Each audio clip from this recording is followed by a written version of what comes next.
Hello students, আমি রাজীব মণ্ডল তোমাদের সামনে চলে এসেছি আজকে একটা নতুন ক্লাস নিয়ে।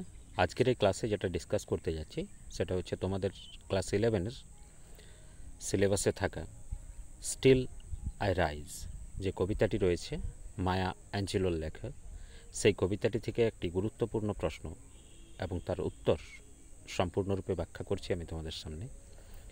এটি পরীক্ষার জন্য খুবই হেল্পফুল হবে, তাই তোমরা ভিডিওটি মন দিয়ে দেখো এবং স্ক্রিনশট নিয়ে রেখে বা নোট ডাউন করে তোমরা এই ভিডিওটাকে বারবার দেখে কোশ্চেনটাকে মুখস্থ করে নিও। পরবর্তীকালে পরীক্ষায় এই কোশ্চেনটি একটি খুব গুরুত্বপূর্ণ কোশ্চেন হিসেবে বিবেচিত হবে। তাই তোমাদেরকে বলবো ভিডিওটি সম্পূর্ণরূপে মন দিয়ে দেখো এবং ভিডিওটি দেখার পর আশা করি এই প্রশ্নটা সম্পর্কে এবং এই প্রশ্নের উত্তর সম্পর্কে তোমাদের কোনোরূপ ডাউট থাকবে না। So take a look to the video. এখন আমরা স্টার্ট করছি। এখান থেকে রয়েছে কোশ্চেনটা, যেটা রয়েছে কোশ্চেনটা হচ্ছে how does the poet Maya Angelou express her resilience in Still I rise.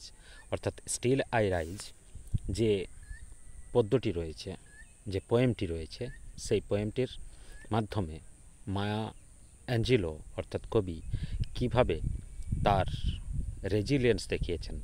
Resilience মানে হচ্ছে সহনশীলতা, অর্থাৎ কিভাবে তার সহনশীলতাকে তিনি তুলে ধরেছেন এই কবিতার মাধ্যমে।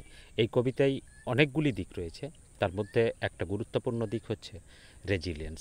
এই রেজিলিয়েন্স ব্যাপারটাকে আমরা এখানে ডিসকাস করছি। আরেকবার প্রশ্নটার মানেটা বলছি, মায়া অ্যাঞ্জেলো কীভাবে রেজিলিয়েন্সকে অর্থাৎ সহনশীলতাকে স্টিল আই রাইজ কবিতার মধ্যে দেখিয়েছেন, সেটাই আমাদের প্রশ্ন। এরপর উত্তরে যাচ্ছি। স্টিল আই রাইজ কবিতার মধ্যে মায়া অ্যাঞ্জেলো শোজ হার স্ট্রেংথ। মায়া অ্যাঞ্জেলো তার শক্তিকে দেখিয়েছেন, ক্ষমতাকে দেখিয়েছেন, কনফিডেন্স এবং তার আত্মবিশ্বাসকে দেখিয়েছেন থ্রু হার পাওয়ারফুল ওয়ার্ডস। তার পাওয়ারফুল মানে শক্তিশালী ওয়ার্ডস, শব্দগুলির মধ্য দিয়ে। সি সেজ দ্যাট তিনি বলেছেন যে নো ম্যাটার, কোনো ব্যাপার না, how much people try to bring her down, কতজন লোক তাকে নিচে নামানোর চেষ্টা করছে, উইথ লাইজ, মিথ্যা দিয়ে, হেট, ঘৃণা দিয়ে, আর অপ্রেশন অথবা নিপীড়ন দিয়ে, অত্যাচার দিয়ে। সি অলওয়েজ রাইজ, সে সর্বদাই ওপরে উঠবে, অ্যাবাভ ইট, সমস্ত কিছুর ওপরে। এবং এই সমস্ত কিছুর ওপরে, যেমন মিথ্যা, ঘৃণা এবং নিপীড়ন, এই সমস্ত কিছুর উপরে অবশ্যই সে উঠবে। সি কম্পেয়ার হারসেলফ, সে নিজেকে কম্পেয়ার করেছে টু থিংস লাইক ডাস্ট, ধুলো এবং এয়ার মানে বাতাস, ধুলো এবং বাতাসের সঙ্গে তুলনা করেছে। সে কম্পেয়ার করেছে নিজেকে to things like dust and air. তিনি নিজেকে কম্পেয়ার করেছেন কিসের সঙ্গে না, লাইক ডাস্ট, ধুলোর সঙ্গে, অ্যান্ড এয়ার এবং বাতাসের সঙ্গে। Which can not be crushed, যেটাকে কোনোভাবেই আর গুঁড়ো করা যায় না। The poet's tone is bold, কবির সুর কিন্তু এখানে সাহসী, bold and full of hope এবং আশাবাদী। শোয়িং হার বিলিফ, তিনি এখানে দেখিয়েছেন তার বিশ্বাস, ইন হার সেলফ, নিজের প্রতি, অ্যান্ড হার আইডেন্টিটি এবং তার পরিচয়ের প্রতি। তার একটা নিজস্ব যে আইডেন্টিটি রয়েছে তার প্রতি তার যে বিশ্বাস, সেটাকে তিনি দেখিয়েছেন। অ্যাঞ্জেলোস পোয়েম ইন্সপায়ার এভরিওয়ান, অ্যাঞ্জেলোর এই কবিতা ইন্সপায়ার্স অর্থাৎ উদ্বুদ্ধ করে, অনুপ্রাণিত করে, এভরিওয়ান সবাইকে, to overcome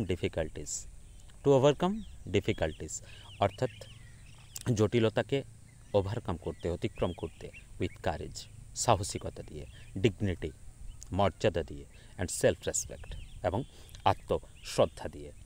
it is a celebration of inner strength, এটা এক প্রকার উদযাপন, আন্তরিক শক্তির উদযাপন। ইনার মানে আন্তরিক, অর্থাৎ মনের ভেতরে আমাদের যে শক্তি রয়েছে সেই শক্তির সম্পূর্ণরূপে উদযাপন এটা। And the spirit to rise again and again, এবং একটা উৎসাহ এখান থেকে পাওয়া যায়, রাইজ উঠে দাঁড়ানোর, অ্যাগেইন অ্যান্ড অ্যাগেইন বারবার। তাহলে আশা করি এই কবিতাটির যে গুরুত্বপূর্ণ একটা প্রশ্ন ছিল সেই প্রশ্নটির উত্তর তোমরা সম্পূর্ণরূপে বুঝতে পেরেছো। এরপরেও যদি তোমাদের কোথাও অসুবিধা থাকে তাহলে আমাকে অবশ্যই কমেন্টের মাধ্যমে জানাবে, আমি তোমাদের কমেন্টের উত্তর দেব। আর এইরকম আরও প্রশ্নের উত্তর পাওয়ার জন্য আমার এই চ্যানেলটিকে সাবস্ক্রাইব করে রাখো। পরবর্তীকালে প্রত্যেকটি পড়া লাইন বাই লাইন এবং বিশ্লেষণাত্মক দৃষ্টিভঙ্গি দিয়ে আলোচনা করা হবে এবং বিভিন্ন রকমের যত রকমের কোশ্চেন আছে এসসিকিউ, এমসিকিউ, এলইকিউ সমস্ত রকম প্রশ্নের উত্তর তোমরা এখান থেকে পাবে। তাই আবারও তোমাদেরকে বলবো, যদি মনে হয় ভালো লাগলো ক্লাসটা তাহলে অবশ্যই চ্যানেলটি সাবস্ক্রাইব করে রেখো। Thank you, thanks for watching the video.